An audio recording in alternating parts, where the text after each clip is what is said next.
जरताज गुल साहबा। स्पीकर साहब अमेंडमेंट पे जी स्पीकर साहब, मैंने बेसिकली जो मेरी अमेंडमेंट है, मैंने ना कोई चीज़ कहा है कि टैक्स एग्जेम्पशंस दे, ना मैंने कहा है कि कोई कमी करे।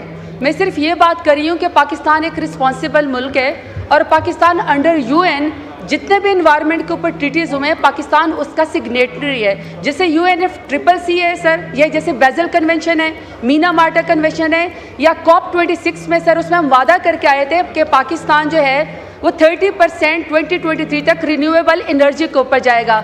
मैंने सर ये क्लॉज ये यहाँ पे अमेंडमेंट दी हुई है कि अगर पाकिस्तान के अंदर कोई रिन्यूएबल एनर्जी के ऊपर आपको टेक्नोलॉजी लेकर आएगा, कोई फैक्ट्री लेकर आएगा या कोई प्रोजेक्ट लेकर आएगा, तो सर आप उसको टैक्स इंसेंटिव्स दें। मैंने ये कहा है कि आप टैक्स इंसेंटिव्स दें। इस तरह सर आपका जितना भी आपका सर फॉसिल फ्यूल्स का इम्पोर्टेड बिल होगा, ये भी आपका कम हो जाएगा।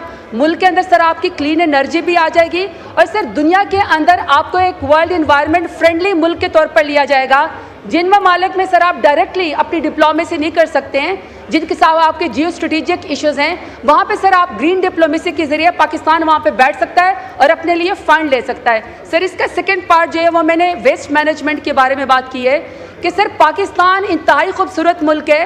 ये सर इशू इस वक्त ये है कि ये टूरिज़्म का सबसे बड़ा हब बन सकता है। हम सबसे ज़्यादा सर इसके ऊपर पाकिस्तान के अंदर टूरिज़्म बढ़ा सकते हैं, लेकिन इशू ये है कि सर पाकिस्तान इस वक्त गंदगी का ढेर बन चुका है और sir Pakistan 49.6 million ton solid waste हर साल पैदा करता है और सर उसके ऊपर 4% से हर साल सर इसमें मजीद गंदगी के ढेर बन रहे हैं। मैंने सर यहाँ पे ओमिट करने को नहीं कहा, ना मैंने एग्जाम्पशन करने को कहा है। मैंने कहा सर जो पाकिस्तान में जो रिसाइकलिंग के ऊपर काम करेगा, क्लीन एनर्जी के ऊपर काम करेगा, स्मोक पाकिस्तान में कम होगी, सैलाब पाकिस्तान में कम होंगे, गंदगी के ढेर पाकिस्तान में कम होंगे, पाकिस्तान का एनवायरनमेंट ठीक होगा। सर मैंने उनको कहा कि उनको टैक्स जो है वो वहाँ पे सर इंसेंटिव दे दिए जाएं। सर प्लीज़ मेरी सर फाइनेंस मिनिस्टर साहब से मेरी रिक्वेस्ट है कि सर इसको अपोज ना करें। सर उसकी वजह है ये कौमी इशू है, सर PTI का इशू नहीं है। हमने sir 10 billion tree tsunami start किया, क्लीन ग्रीन पाकिस्तान स्टार्ट किया, प्लास्टिक बैग्स बैन हमने स्टार्ट किया, पाकिस्तान के 23 हमने नेशनल पार्क बनाए, वर्ल्ड एनवायरनमेंट डे 5 जिनको प्राइम मिनिस्टर इमरान खान की वजह से हमें मिला। तो सर प्लीज इसको जो है रिजेक्ट न कर। जी थैंक यू। जरताज गुल साहिबा। डिप्टी स्पीकर साहब, जो आजकल हो रहा है अहमद फरहाद की सर एक नज़म है, इनके नाम सारी आवाज़ें दबा दो सारे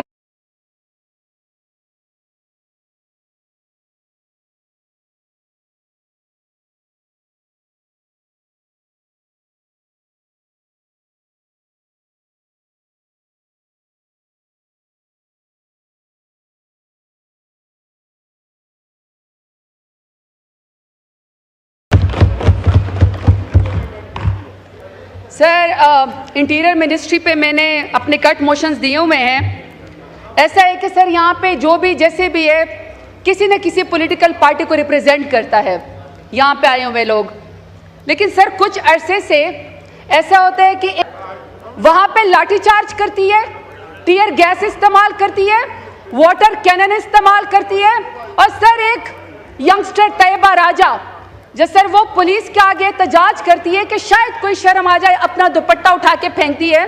सर पश्तून हूँ, हमारे यहाँ जब बेटियां आती है ना तो उसको कहते हैं कि तुम्हारी ये तो कत्ल भी हम माफ कर देते हैं, वोट क्या चीज़ है, इतनी इज्जत दी जाती है।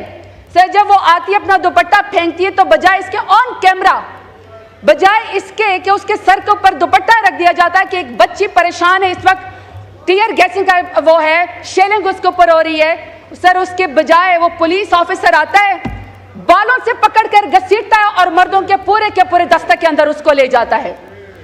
फिर आप डॉक्टर यास्मीन राशिद को देख लें, आप सनम जावेद को देख लें, हर वो खातून जो पॉलिटिकल अपना ओपिनियन देना चाहती है पंजाब के अंदर वो सर पुलिस गर्दी का शिकार हो जाती है। अब सर जब मेरा इलेक्शन हो रहा था, सर ये सुनने वाली बात है, सर जब मेरा इलेक्शन हो रहा था तो मेरे कोऑर्डिनेटर जो कि सर पाकिस्तान तहरीक इंसाफ के बहुत अच्छे वर्कर हैं, सर उनको 3 दफा इनके दौरान जो है वो पुलिस ने उठा लिया। सर जब उसको पुलिस ने उठा लिया तो वो सर रात को हवालात में बैठा हुआ था तो सर एक शख्स साइड पे उसके पास कुछ सामान था, हवालात के अंदर रो रहा था और सरसराई में बोल रहा था असते रुल गए, असते बर्बाद थी गए। सर उससे पूछा कि तुम क्यों यहाँ पे हवालात में हो? तो सर वो कहता है कि मैं रात को फिरा था, पुलिस ने मुझे कहा, साहब ने कहा, सचो साहब ने कि सर मालिश करवानी है, इसको लड़के को पकड़ के लाओ, सर पैसे देंगे। सर उसने जब उसको मालिश की, जब वो पैसे मांगना शुरू हो गया, उसने कहा तेरी जुर्रत, तुम मुझसे पैसे मांगते हो?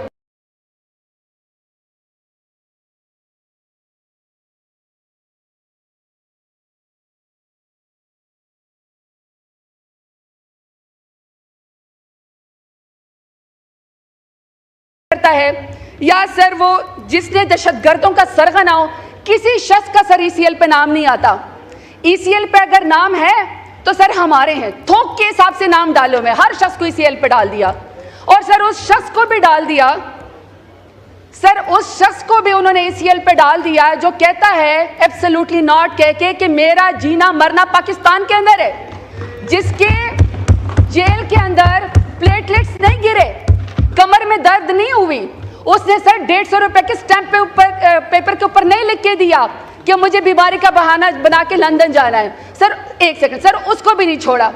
सर दूसरा, उसके बाद सर इसकी तीसरा कारनामा मैं आपको बताती हूँ सर, इसका है जो हमारे खिलाफ जो है एफआईआर दी जाती है।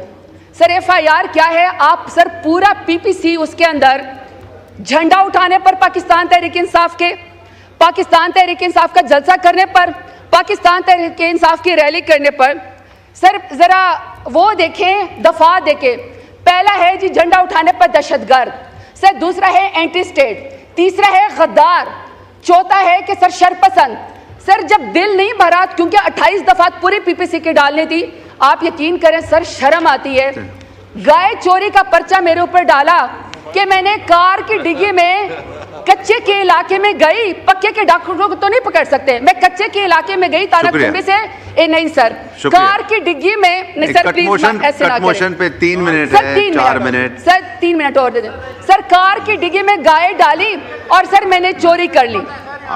आप फिर नाम काट दें, दूसरे आपने 20 लिखे हुए कट मोशंस पे, उनके अब 3 के नाम काट दें। प्लीज 3 मिनिस्ट्रियां और करनी है इंक्लूडिंग दिस, 3 मिनट तो मांगे। Mind up please, mind sir 3 minute mind up. मैंने आपको डिस्टर्ब नहीं किया, please, it's more than 7 minutes please. जी सर। तो सर यानी कि जो दफात थी सर, झंडा उठाने पर, पाकिस्तान तहरीक इंसाफ की रैली निकाले पर, इमरान खान का नारा लगाने के ऊपर, दहशतगर्दी के एफआईआर के बाद इतनी दफात होगी कि सर गाय चोरी भी डाल दी, स्ट्रीट लाइट पे चार्ज दिया और एटीएम मशीन तोड़ के सर उससे पैसे निकालने के अलावा सर गुजरावाला के अंदर 302 भी डाल दिया। Thank you. शहराम खान साहब जी, मैडम का माइक खोलें। Thank you sir.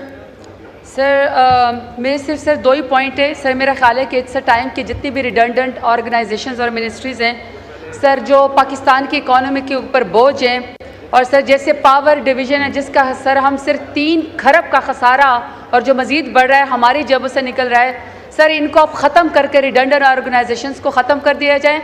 और sir with the passage of time हमें समझने की ज़रूरत है कि sir water resource, food security और क्लाइमेट चेंज को हमें टॉप प्रायोरिटी पे रखना चाहिए। हमें इनको चेयर्स भी देनी चाहिए, हमें इनकी फंड्स को भी देखना चाहिए।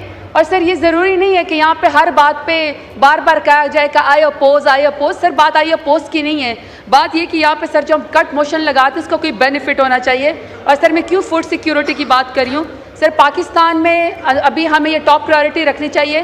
पाकिस्तान जो हंगर इंडेक्स है उसमें सर बहुत ऊपर चला गया है, पाकिस्तान में भूख अफलास बढ़ रही है, 10 करोड़ जो लोग हैं वो गुर्बत की लकीर से नीचे चले गए हैं, 44% जो है वो बच्चों की मेल न्यूट्रिशन हो रही है। और सर उसका रीज़न ये है कि जो उनकी मदर्स हैं सर ग्रोथ है और उनकी जो मदर्स हैं सर उनकी जो है वो मेल न्यूट्रिशन हो रही है। सर इसी तरीके से जो वो है पाकिस्तान में हाईएस्ट इन्फेंट मोर्टेलिटी रेट है, बच्चों की आबाद सबसे ज़्यादा हो रही है। तो सर मेरा ख्याल ये है कि अगर हम क्लाइमेट चेंज को, वाटर रिसोर्सेज को, सर वाटर रिसोर्स को मुझे बजट जहन में नहीं है, लेकिन सर क्लाइमेट चेंज को सिर्फ 4 अरब दिए गए हैं। और सर रिसर्च में मैंने इसमें बजट में पढ़ा है सर, रिसर्च में सिर्फ 15 लाख हमारे रिसर्च के लिए दिए गए हैं। सर इस तरह तो नहीं चल सकता है ना। तो सर अगर हमने अपने वक्त के लिहाज से, पैसेज के लिहाज से चीज़ों को ठीक करना है तो सर हमें वो इदारे जो पाकिस्तान के अवाम के ऊपर बोझ है, जैसे सर रेलवेज़ हैं, जैसे सर ये मिनिस्ट्री ऑफ पावर है सर, इनको ख़त्म करें, इनको मज़ीद बजट देना बंद करें। और सर टॉप पे वाटर रिसोर्स, क्योंकि पाकिस्तान वाटर स्कैर्सिटी लाइन जो है 2005 में जो है वो ख़त्म कर चुका है, पास कर चुका है। इसी तरह सर फूड सिक्योरिटी है, इसको टॉप पे रखें, और सर क्लाइमेट चेंज को टॉप पे रखें, तो इंशाल्लाह बेहतरी होगी। Thank you sir. जरताज गुल साहिबा। डिप्टी स्पीकर साहब, जो आजकल हो रहा है अहमद फरहाद की सर एक नज़र में, इनके नाम सारी आवाज़ें दबा दो, सारे